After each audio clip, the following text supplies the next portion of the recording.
when you have a trash can and you throw a bunch of tissues or paper or something in it, just imagine like each one of those items is a thing in your brain you went, I can't think about that right now. I'll think about it later. And you toss it in the trash can, you toss it in the trash can. And then the trash can gets a little bit full and you squish it down. And now it's at a third full, but it's compact. Mm-hmm. And so you go, oh, good, I have more space. And you keep throwing things in it. And you're ignoring it and you're ignoring it. And it's just getting fuller and fuller. And you just keep pushing it down and pushing it down until it's all the way at the brim. You can maybe fit like 2 or 3 more tissues and there's no more pushing it down. Like it's as packed as you can. And those are the people that walk around going, I'm fine. I'm fine. I'm fine.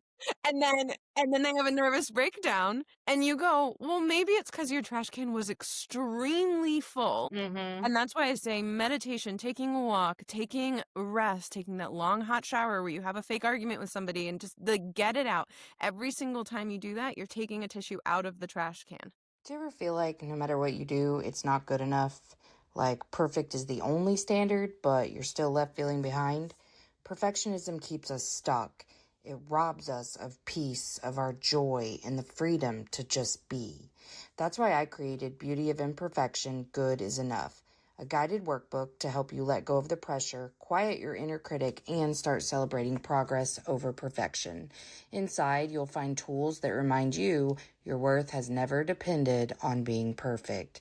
It's time to embrace the beauty of imperfection because good really is enough. Let me remind you, you are always worthy. You already are. Get your copy of my workbook today. Emotionally unavailable. Weird today. Well, I actually blow dried mine, so it's not doing much for me though. I'm like, oh, good, should just pulled it back up. It looks Well, great. it's nice to meet you. I was just reading your profile again, and your book sounds so fun. So I'm excited to jump in. But I mean, with it being titled Shit adults never shit, taught us. okay, I was like, I was thinking shit people never taught us. But okay, Also adults. true. That's yes, and I was like, this could not resonate more today. Um, I don't know. It kind of just made me wonder, like, did you have this awakening or turning point? Have you had this at some point in your life where you're just like, shit, I really thought I knew everything. I don't know shit. And why didn't I know any of this? I mean, God, how often does that happen? I feel like it Yeah. happens all the Hopefully it time. happens a lot, honestly, because that was my Yeah. biggest problem is I was like, no, but I know everything. So Yeah. I mean, at 19, for sure, I thought I knew everything. baby. I Oh, was so so bad. confident. And then it felt like the older I get, the more I've reconciled with the fact that I don't know anything. Yes. How old are you now? I'm 36. Okay, okay. Yeah, You don't look 36. that's fine. Okay, so at 25, the closer I got to 25, the less I knew.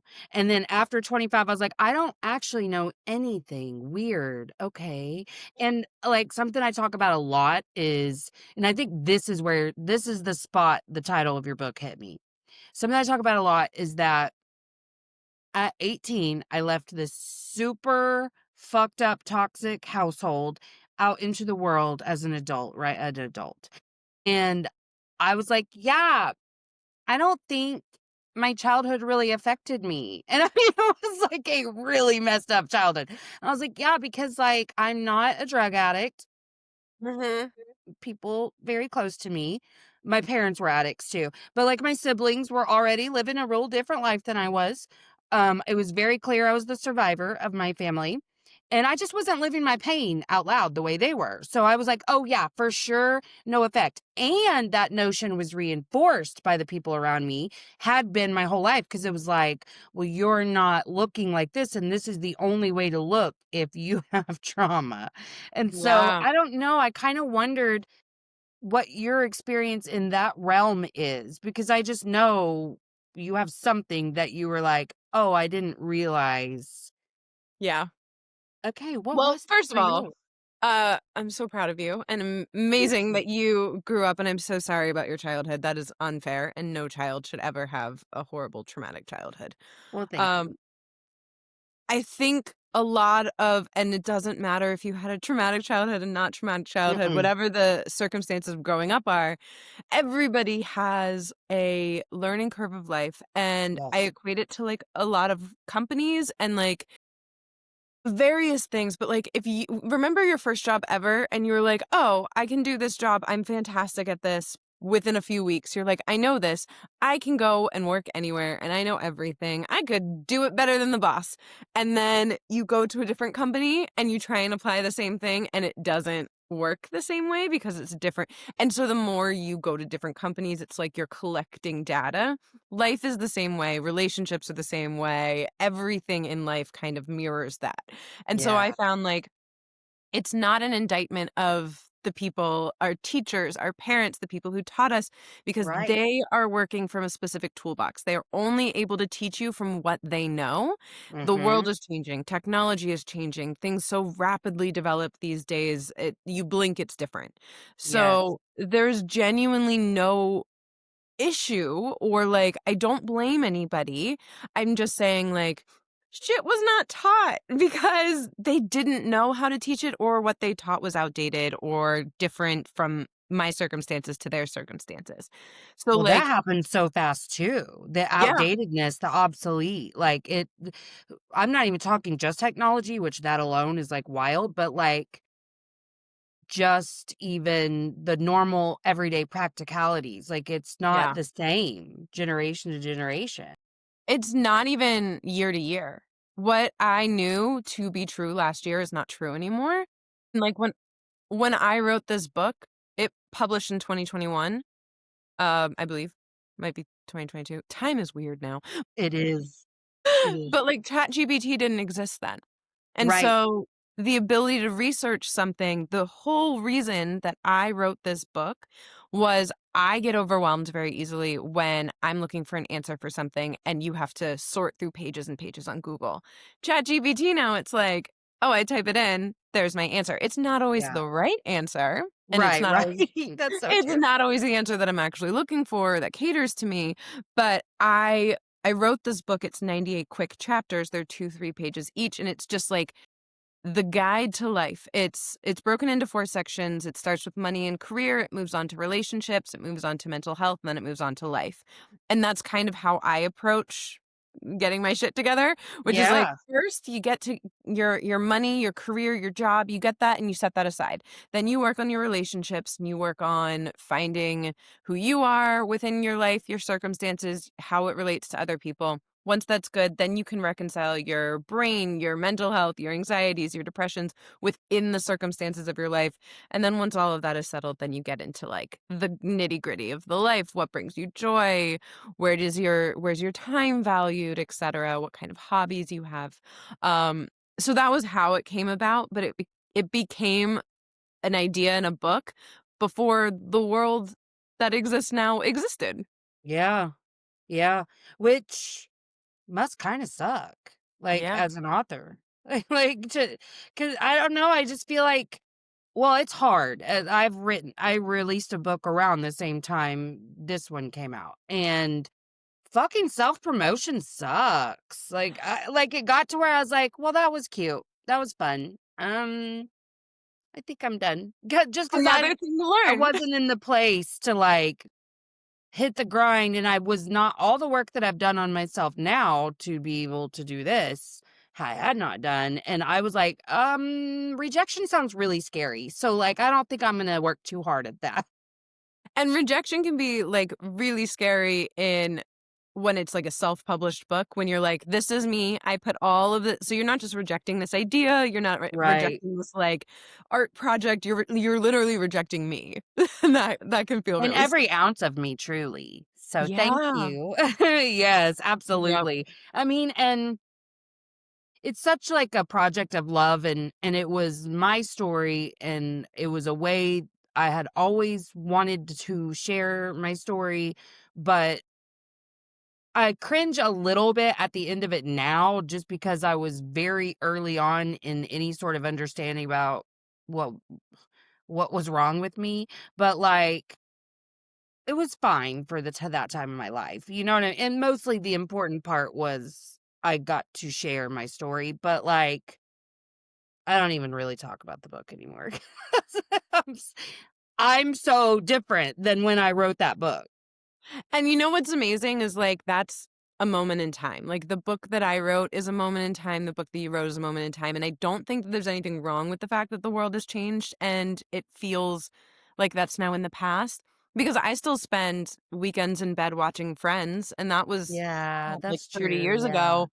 And so there's value in the world for things that maybe aren't entirely relevant anymore, but I know that the things in the book that I wrote are still relevant, and it's likely true for you too. You told your story is still Yeah, relevant.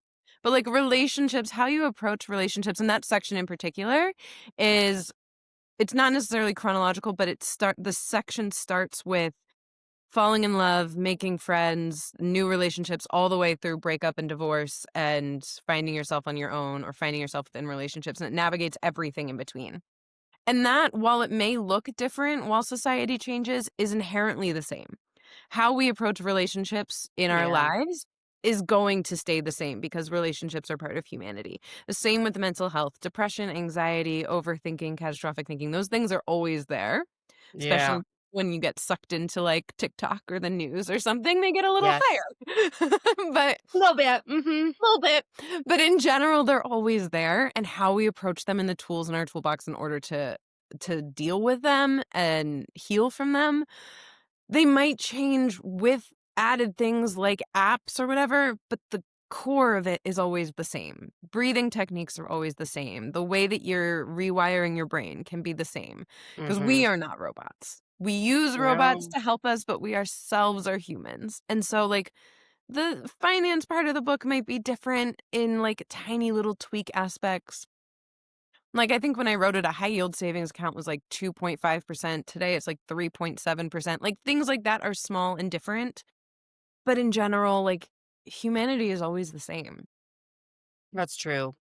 Which part of, like, those categories did you find yourself in your life struggling the most with? Like, in Mm. figuring life out? I would say mental health, probably. I feel like my parents and my teachers were really incredible with the career and money stuff. I had a lot of core values there that I just built upon, and it was that section is very much, "Here are all of my failures. These are the things I learned," like, negotiating salary, negotiating raises, how to get a promotion, handling, stocks and ETFs and 401ks, and negotiating health insurance and medical bills and all of that. So those sections are, like, a very how-to section. Relationship was I've been in those, and that was, all the lessons that I'd learned there. And then mental health is more it's not linear, right? So it's not you learn this today and then I mean, relationship for sure, I've learned the same lessons over and over, but it Shit, feels like you and me both. mental health, you don't get to really copy paste something because your circumstances change. No, yeah, and you'll think that you mastered some concept, and then here it comes for another ride, and you're like, "Ok an opportunity for a deeper understanding, you say? Okay." Yeah, it's so funny when your problems change clothes and come out in a different outfit. You're like, "Wait, Yes, I that is never the seen you perfect way to there." put that. I'm like, "Oh, that Yeah. was a little disguise I see. Okay. I Yep, see and you then you clock have it." to you've gotta undress it, figure out exactly what it is, and then deal with it. And God, it's so annoying. Yes. Yes. Yeah. What, well, and I think this is a point I make a lot, but I'll just say it again for the 1000th time.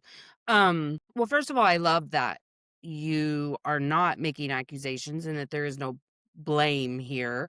But also I think it's just really important to remember that most of the information that we have to address mental health now, like the good stuff, like Yeah. it wasn't, well, first of all, we weren't allowed to talk about our mental health. I was just watching a video today that said something like, no, you don't understand. It used to be considered oversharing to say, I'm having a bad day.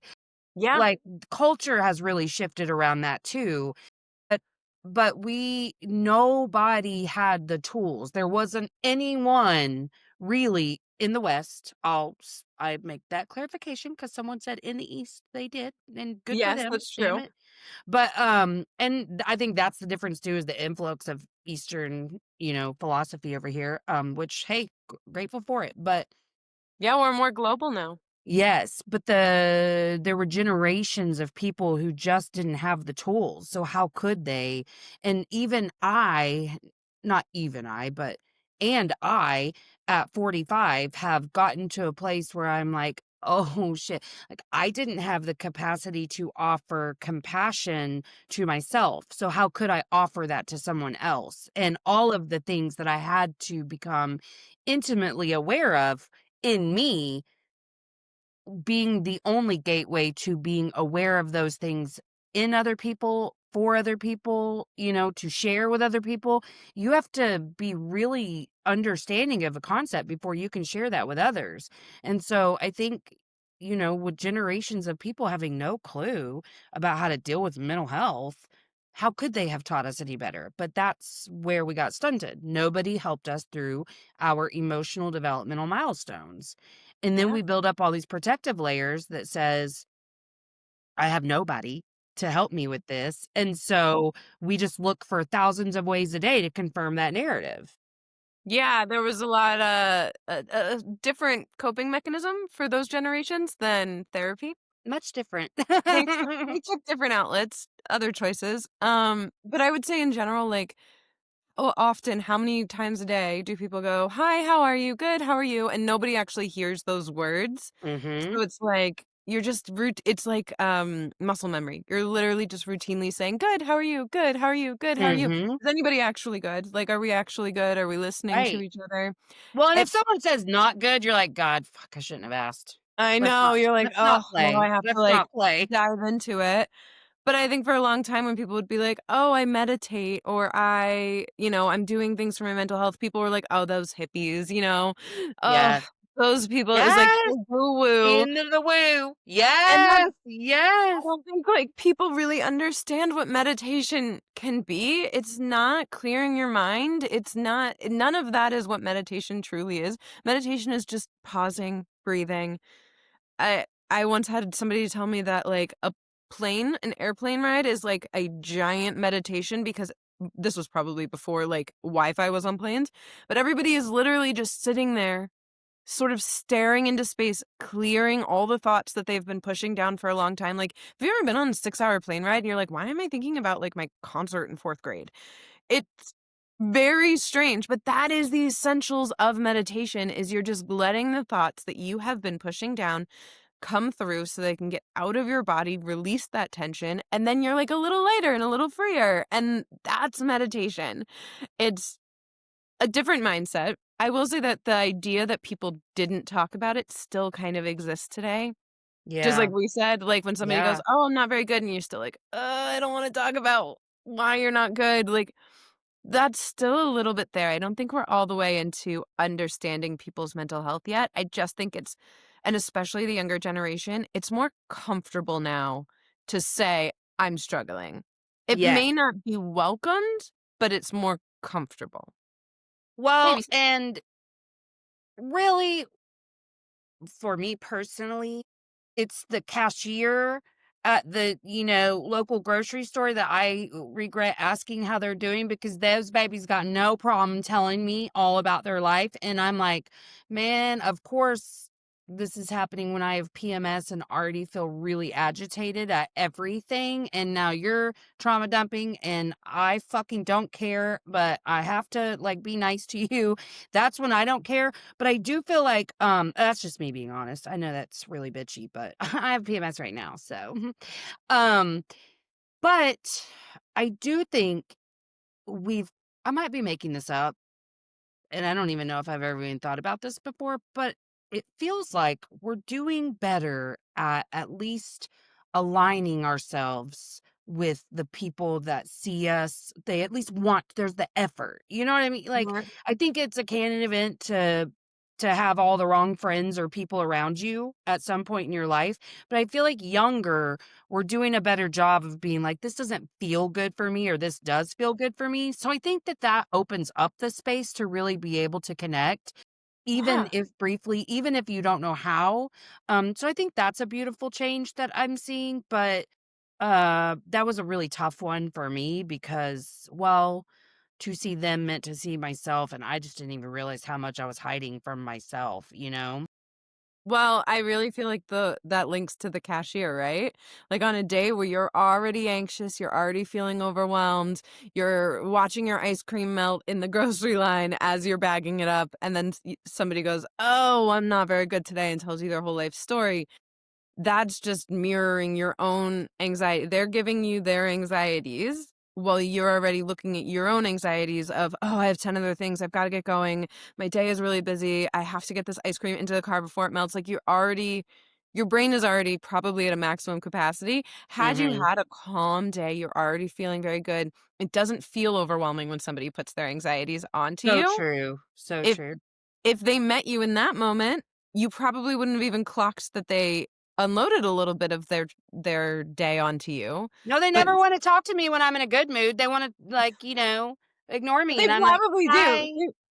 They probably do talk to you. You're just in a space where it doesn't register to you that they've said Yeah. anything. It's the days that you're, like, all the way up here and you're like, "I feel overcaffeinated," that somebody needs something, and you're like, "I" and I say this constantly. I mean, I have a six-month-old, so it's probably, like, a little bit higher, but I constantly say, "I need 10 minutes where no one needs me."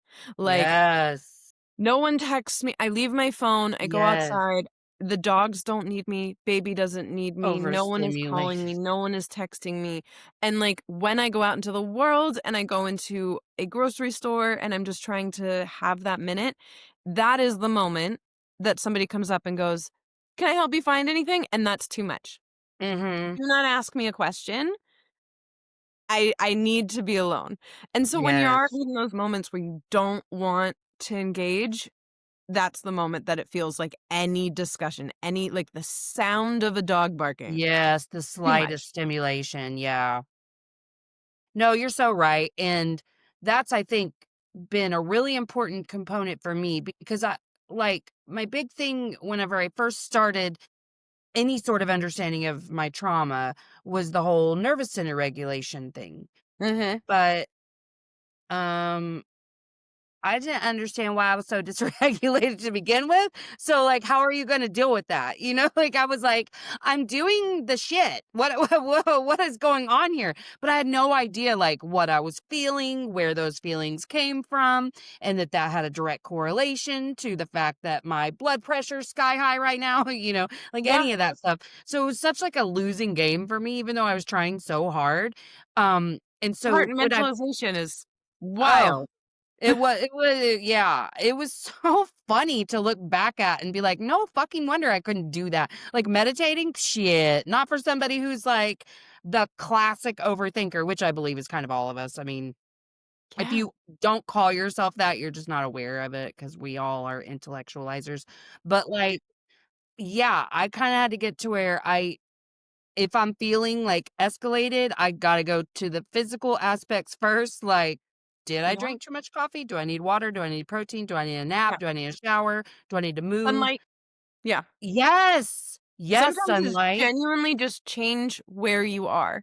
If you're Mhm. feeling overwhelmed and you've been in your house, step outside, go for a walk, just change the scenery. But I think this is in the book, but I've had somebody tell me, and this is in terms of meditation, but it's not. It's exclusively just like your brain.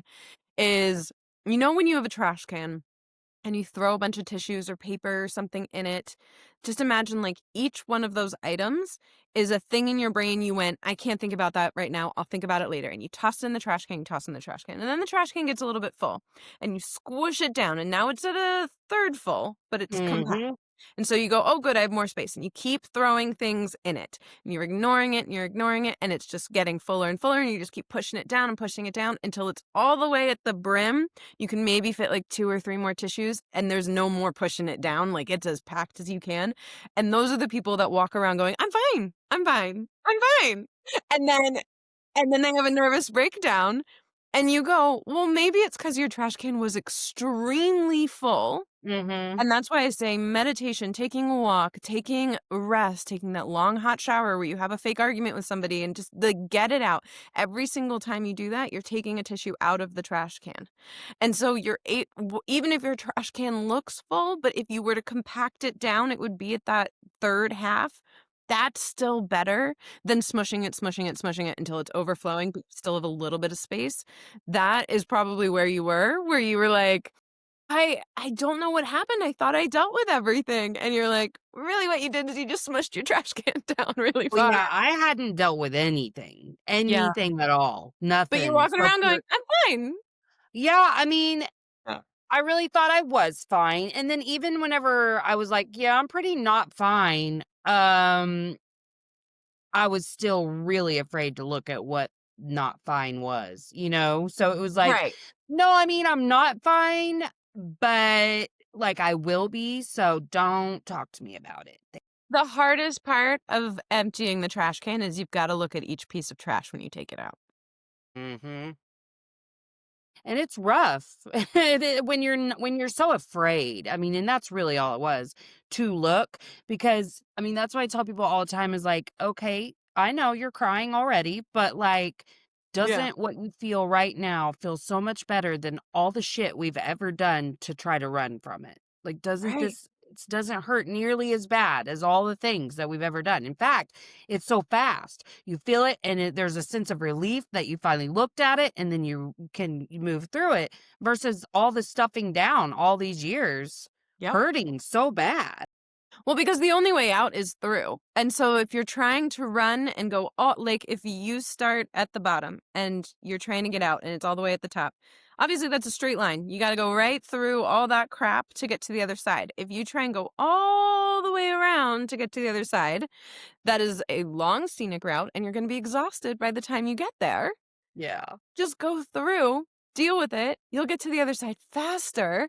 It's just so much easier. And then you don't have to look back. When you take the scenic route, you always got to look back. So true. And you get lost, several times, and Yep. there's no help. Yeah, No, the detour I signs stop showing up. wait, what? The detour signs will stop showing up. Yeah, You no, that's so eventually got to real. find your own way. Yes, yeah, you gotta, like, carve out a whole new path, and it's a good time. How, like, what was a catalyst for you to see more in yourself and in your life? Getting to the point where the trash can was really full, I reached a point in my life where I was having physical symptoms. I was getting hives, I was getting migraines, I was getting a really sore body, and I went to a ton of doctors and I'm going, "Hey guys, there's something wrong, there's something wrong." And they go, "Yeah, you have an autoimmune disorder." Like there's definitely that component, but it wasn't until I went to therapy and my therapist was like, I think these are mental symptoms showing up physically. And I was like, well, I'm fine. There's literally nothing wrong. So that's, and then Yeah. we started digging in, and I realized there are components of my life that I had written off as that's just how it is. That's just how it is. I'm just I built this ship. This is the ship I'm on. I refuse to change ships. And I was so convinced that all of my symptoms were like something purely physical wrong with my body. And when Mhm. I was like, well, no, I just need to get healthy again, I hadn't considered that the brain and the body were the same, that they talk to each other. And so once I started fixing my mental health and my brain and recognizing I even had those issues, all of a sudden a lot of things got better. Isn't Yeah. it? Yeah. Yeah, Yeah. that I'm noticing even just, because I don't know, I need to do better. I need to do better at taking care of myself. So, like, whenever I'm struggling with something physically, I'm like, "I'm sure it's fine." So for a hot minute, I was like, "I'm pretty sure I have an autoimmune disease, and I don't know what this is." But I was having, like, really bad, joint inflammation. Mm. And so, something that I've noticed just in the last 6 months, 'cause I went through, like, a period where it was really bad, but, like, this thumb right here, like, this joint will get, like, really, really hard, and it's like a ball that you can see, and I'll have that in a couple other places, but since, like, I've made it more of a practice to not dismiss myself, and just experience stuff and move through it, like, I have noticed so much less inflammation, Yeah. and I mean, yeah, and I knew that there was the mind body connection, but it took, like, a regular practice of connecting to my body, and not just, like, a way of dealing with emotions, but, like, being very present and centered. Yeah, I find, like, a lot of times where my body feels overwhelmed or, like, the days where your body just sort of aches, and then you go, Mhm, "Oh, well, I just didn't sleep well." I can write that off as I didn't sleep well. But why didn't I sleep well? Did I not mhm. sleep well because I have a little anxiety and it kept me up at night? Or did I not sleep well because I thought too much and I did too much yesterday and it like physically wore me down? And so now my brain has had 0 time to reset. Like there's always a connection there. Yes. No, you're so right, and I'm trying to do better at tracing it back to because I'm really good at dismissing shit and being like, it just is, you know? Uh, and sleep is something that really is a variable for me, and it's all over the map in terms of like 2 nights ago, I was like, "Yes, I got the greatest night's sleep," and last night, it wasn't horrible. It wasn't even bad, but it wasn't great, and because perimenopause is really cute, and so, it's doing all kinds of stuff, which you probably understand postpartum, but, like, hormones, man, it just fucks your sleep up, and It's then I'm like, really "Okay, rude. great. Why was I laying in bed?" I've had this problem before where I one time I woke up and some point after waking up was like, "Man, I'm getting older.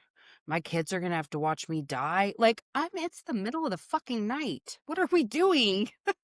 Your brain decided that was the moment because you weren't gonna let yourself think about it during the day. So, Uh, if you don't let yourself think about it during the day, guess what? You're doing it at night.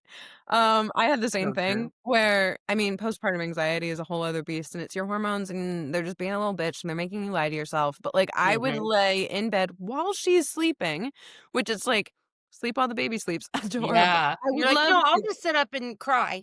I would love to sleep when the baby sleeps. I'm trying, but I would sit there and I would be like I would have these insane ideas of like, I should stop driving on highways because I'm more likely to get into an accident on a highway. I'm laying in my bed thinking like, I should start taking more surface streets because I just feel like that's safer.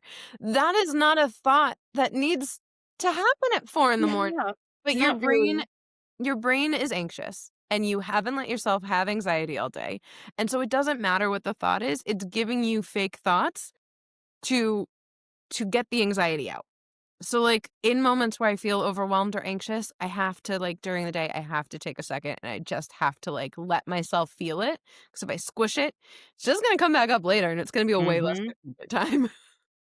God, it's so true. I remember just, like, the dumbest shit, like, something on a to-do list I wouldn't remember until I laid my head on my pillow, but I mean, it'd be immediate. I'd lay down and be like, "Fuck, Yeah. got that thing today." And it's always something you have to stand up to do.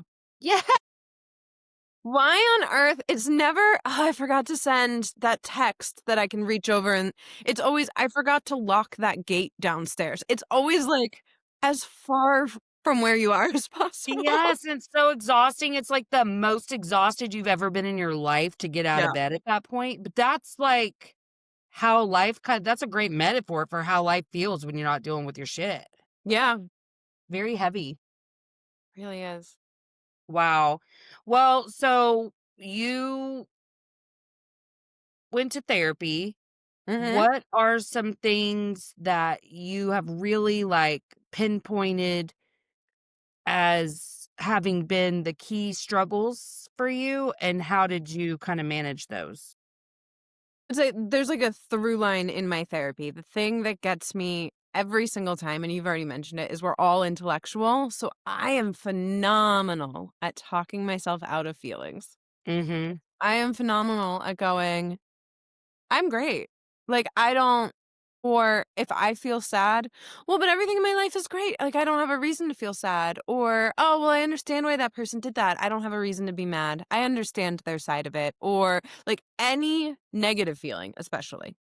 I am fantastic at putting logic right on top of it to cover it Yeah. and go, I don't need to feel that. There's no feeling there. That's a stupid feeling. Why on earth do I feel that? That's dumb. Like, logically, this thing makes total sense. Why is it causing me anxiety? And I would sit in depression and anxiety going, well, I'm not depressed. I'm not anxious. That's not an option. Everything's great. And so it took years of therapy for me to be like, "No, the feelings that I'm having have a reason. I have to address them. Stop looking the other way." Like, I could feel it in my body and go, "Well, that's not real." Like, you get that, like, Yes. feeling in your throat and you're like, "Why is that there? Maybe I'm getting sick." Nope. Nope, My it's chest would be so tight and painful, and I'd be like, "The fuck? I'm just yeah. mad." No, I would be like, "Oh, I think I, like, have cancer or something," instead of, "I think I'm anxious." Yep. No, but that's such a fair point because so much of hypochondria comes from shit like that, Yes. where we hyper focus on something just to avoid fucking feeling because our brain is there to keep us alive. That's it. So it's going to Yeah. feed you a bunch of catastrophe and shit to keep you alive. And so I always say, like, if you're feeling anxiety, it's because you are avoiding a feeling. You have to get out of your head and into your Mhm. heart. And that was my big struggle too. You said something and I was, like, gonna ask you about it. I wish I could remember now. Well, just Oh, to oh, were go ahead. you like, when you were, like were did you ever have this moment where you're like, "Okay, I know logically and still, I'm so fucking upset. I don't know what I'm supposed to do about this because, like, I didn't want to have all this. I wanted to continue to go on and it be fine. Not even just pretend. I wanted it to be fine. Cause so much, like, betrayal is kind of my hugest wound. And Yep. so, like, I could recognize sometimes that that was the feeling like, you betrayed me because you didn't take my side or, dumb shit. But like, I could recognize, but I'm like, but that doesn't make sense. So since it doesn't make sense, it's obviously stupid. So how do I now let it go? Well, there's All multiple from my sides to that, head. right? Like, for me, when it comes to any problem in the whole world, I'm very type A. I don't like coming into a problem without a solution. So if I walk into a problem and I can't find the exit, that's too much for me. I will turn around, close the door, and go, "Well, I'm not dealing with that problem until I figure out the solution." I don't know what to tell you.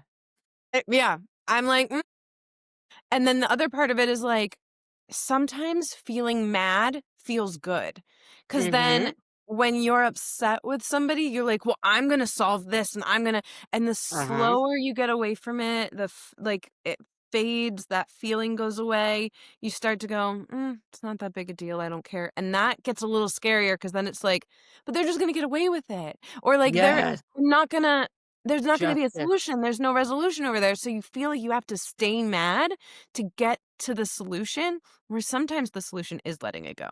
Sometimes you just Mm-hmm. gotta be like, "I need my own peace right now. I Yeah. don't need for them to feel bad," and a lot of times, like, they're not thinking about you. The person that's still thinking about this problem is you, and so the Yeah. solution you're trying to solve, they don't care. They Yeah. No, haven't not at all. they haven't thought about it, they may not even know that you're upset about it, and so you are just doing damage to yourself, and sometimes that peace is the solution. When you're mad, Yeah. and it feels good. Well, it was so easy for me because I didn't know how to feel really anything other than that or like super depressed or anxious. So mad was really easy. And that's where my brain automatically converted to because I could then feel a sense of control because I can sit and fight with you in my head. I can do all kinds of things to feel like I'm actually attacking a problem to come up with a solution Yep. versus just experiencing the feeling and deciding what to do with the feeling.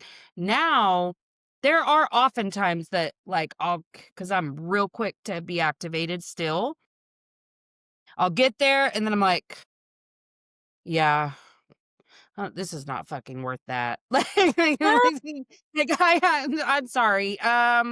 Let's just forget I said that because I don't even want to do all of that. Like, I can just see, like, from a different angle, a different version of me being like, you're really gonna regret how many hours of like just blah that you give to this when it's not that serious.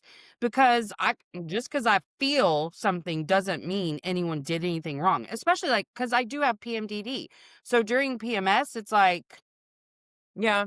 it's not good. You can set off something inside me pretty quick. So I'm just like had to come to where I'm like, yeah, I'll be ramping up just to be like, "Boo, let's back it up because I just don't even want to do that." But it's good. It's not, I mean, I've learned how to do that without being dismissive of something important, but Right. Well, you and that's not the thing. everything's worth your attention. You'll eventually find the balance the more that you figure out how not to be super reactive and what's worth your peace and what's not, because you can Mhm. feel where the solution's going to lie. Is the solution going to lie like in the justice of it, or is the solution going to lie in me walking away, finding my peace, letting it go? And that's, sometimes when you're in it, you're like, I don't know. And that's where time comes in. You just take a second. Mhm. See if tomorrow you're still just this mad. Or if you get madder. Or if you're like, no, there's just no way this is gonna sit in my brain for a month or 2 or a year. Like, Right, then that's the right. solution. If Well, by the and next I was really bad about, like, fighting for justice. Like, there had to if fair, and it had to be, there had to be a resolution, and now it's just like, we can both be right and have our side, and that be fine. Like, Yeah. how can we at least hear one another and understand why the other person is, acting in this way or whatever, and then you hear me and understand it without trying to change anything. But I was very much like, if you can't say I'm right and you're wrong, there's no point in talking to me right now because that's all I want. Well, and they're the villain of your story, but you're Oh, probably fuck the villain in yes. their story. And it took a long time for me to figure that out. But like, I would be in relationships and I would break up with somebody, and then it would be like, I have to tell everyone that we know, like, what happened here so that they don't think I'm the bad guy, and then I realized, you know what? For some people, I'm just gonna be the villain in their story. I Mhm. know that I had to do what I had to do for X, Y, and Z, and it was to protect myself and these various things, but eventually you just kinda have to be okay being the villain in somebody else's story, and that can be Yeah. really hard if you're solution-based because there's no solution to that. Well, it's so true. I think for me, figuring out that I had really just spent a lot of years victimizing myself, like, Yeah. I was the villain in so many scenarios, like, truly, but I was like, "Ugh, the world is against me," and just Yeah. not realizing that I was just, a mirror for a bunch of toxic ass shit. Well, and when that's what you were raised in, if you're raised in toxicity, that feels like the normal thing. That feels like justice Mhm. when it's something else, when it shows up as what most people would consider like healthy, then you go, well, that's not how it looks for me. That looks Right. abnormal. So then you think that's the wrong thing until you get some distance and some time and you realize, oh, wait, that actually makes more sense. And that's where people's mindsets shift. That's where Yes. they peace is when they realize that what they know isn't, it's just like how we started the call. It's like what you know isn't everything. And once you recognize, like, oh, I actually don't know shit, let me relearn, then you find the stuff that's the really good stuff that's like peace and mental health. Yeah. And you find your Well, way out of that. much better. Well, because I, like, had a firm belief this is so embarrassing, but I had a firm belief that, like, if you weren't, like, insanely jealous, you just didn't care about the person. I get that. Yeah, no, I have been there, and I know a lot of people that think, drama in I a relationship is good because Yes. they think if things are normal and still, then they're bored. It's a boring Yeah. relationship, Yeah. and boring is bad. Boring is not bad. Boring is healthy. Yeah. If you're looking for an argument, you're looking for a fight just to have some drama, which people consider passion. Drama and passion get interchanged so often in relationships. People are So like, true. "Oh, we're so passionate." And I'm like, "That just means you fight a lot." Like, Right. What? passion You isn't were like always a great. adrenaline. Yeah, passion, Yeah.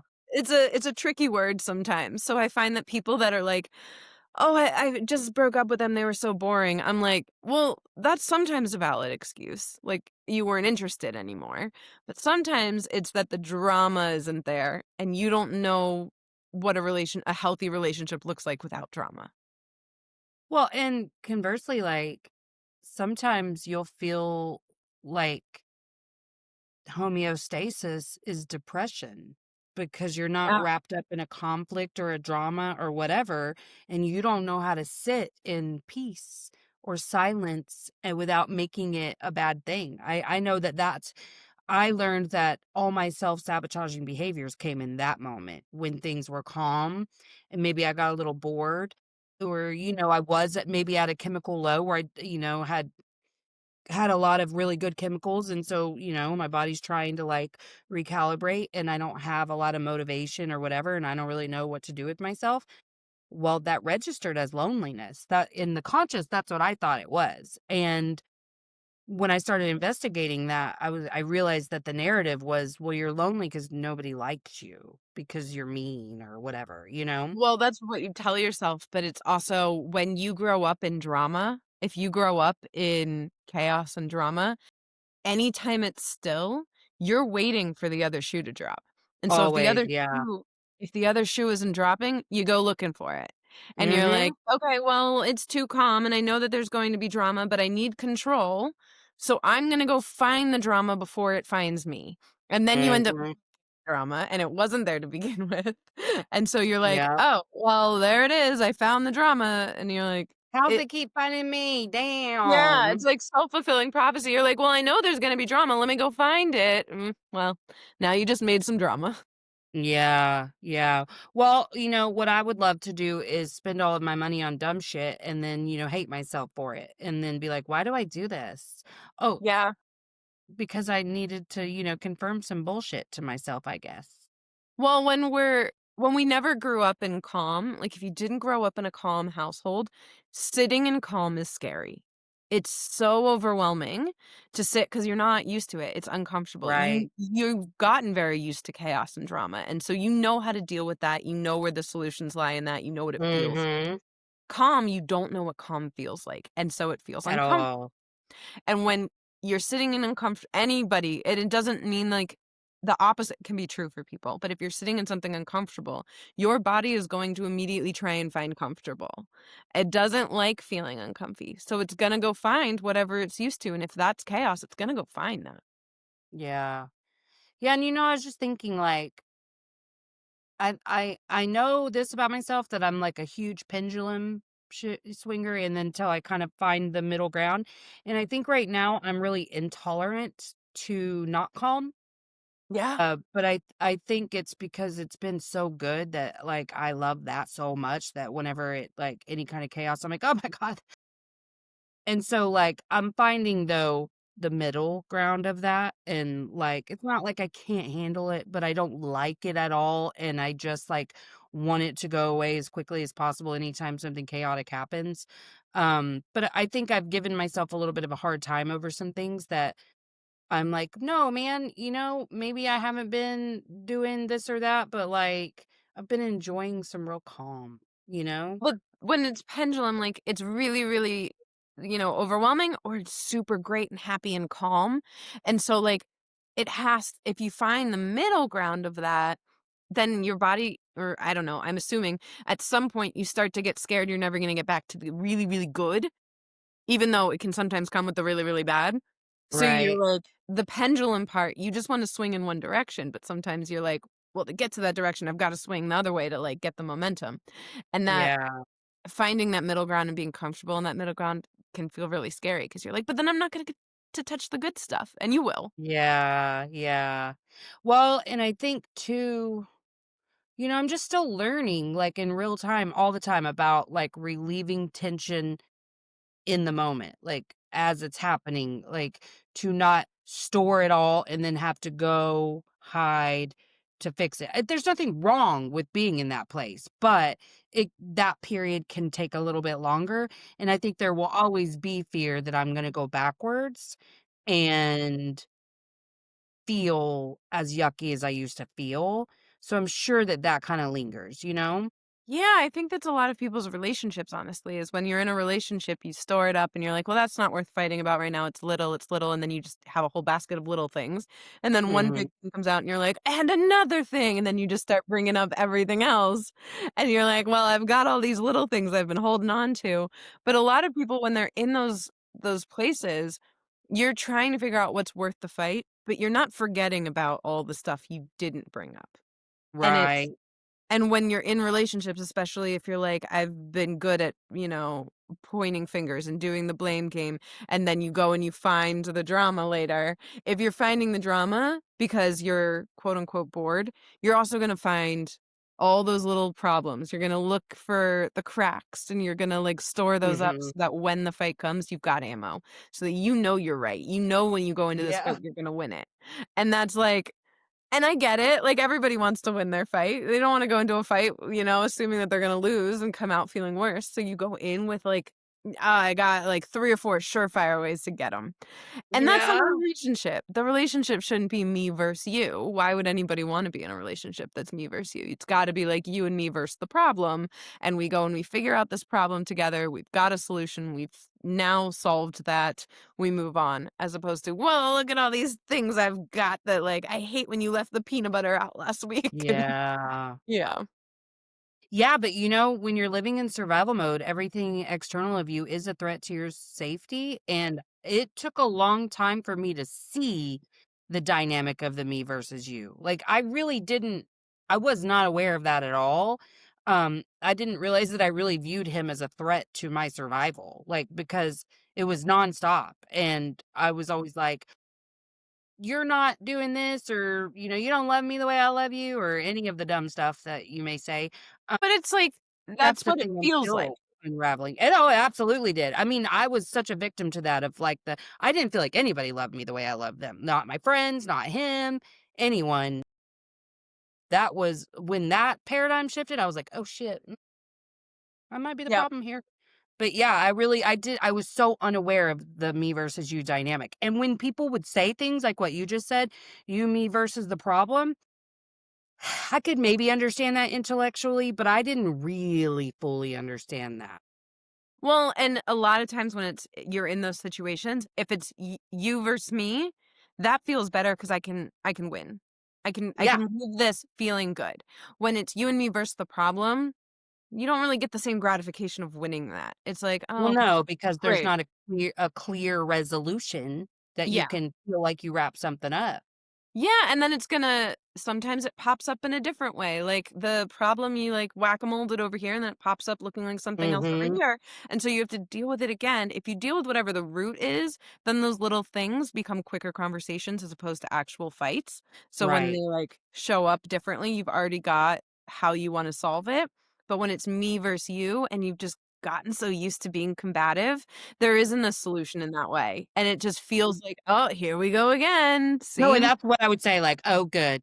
The same fucking fight." Well, Yep. and also, I just had to realize too, like, I was just saying this to a client the other night, like, we hold people to this standard of, like, once I say that this is how I feel about that behavior and these are my expectations, you will never do it again, right? Yeah. And because that's the standard we hold ourselves to too. We think once we're supposed to fix something or whatever the case may be, you know better, do better, and never make that mistake again. And so when I realized that about myself, it like was a light bulb moment where I'm like, shit, I'm doing that to him too. Like, I truly believe if I asked you to never do that again or become better about repairing things around the house when they need fixed or this or remembering things or whatever, if I tell you how much your behavior is impacting me, you're going to fix it and never make a mistake again, right? And so that was how I shifted to the us versus the problem, was understanding like we're both humans, we both hold as much value, and my shit doesn't outweigh his shit, even though I really want to believe that it does a lot of times. I mean, that's my biggest struggle, is to believe that his experience is just as important as mine and that my struggle is not bigger than his, even though I really want to believe it is sometimes. It's not. And so, like, Yeah. how can we, given that we are so fucking different, but so much alike all at the same time, how can we come together and attack a problem instead of me feeling like you're making my life worse? I think what it is in a lot of those scenarios is I feel like I had the wrong fight. So, like Monday, you fight because the shoes were in the middle of the hallway. And then Tuesday, you fight because dishes were left in the sink. And then Wednesday, you fight because groceries got left out or something. And you're realizing and then you go, "Oh, here we go again. Another fight, another reason that they fucked up. Here we go." And it's because you didn't have the right fight. The fight that you had was your shoes were in the hallway, you left the dishes. The fight that you didn't have was, I feel like you expect too much of me, or you don't care for me the way that I need to be cared for, or whatever the root is, you got to dig a little deeper. You got to get into those layers, figure out what is actually pissing you off. What is the through line from each of these fights? Have that fight and then find the solution together for what that fight is. And then when it comes up in different scenarios, you can just go, this feels a lot like that.